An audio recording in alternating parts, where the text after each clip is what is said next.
Hi అండి.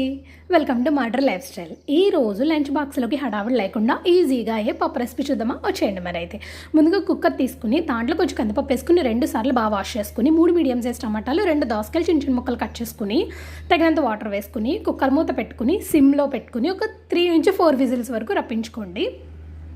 Whistles వచ్చాక cooker పక్కన పెట్టేసి ఒక చిన్న కడాయి తీసుకుని దాంట్లో 1 స్పూన్ నెయ్యి 2 స్పూన్లేమో నూనె వేసుకుని దాంట్లో ఆవాలు మినపప్పు జీలకర్ర యాజ్ యూజువల్గా పోపు మీకు తెలుసు కదా, దాంట్లో కరివేపాకు ఒక 5-6 పచ్చిమిర్చి 2 ఎండుమిర్చి తీసుకోవాలండి. అందులో కొంచెం ఇంగువ తీసుకోవాలండి.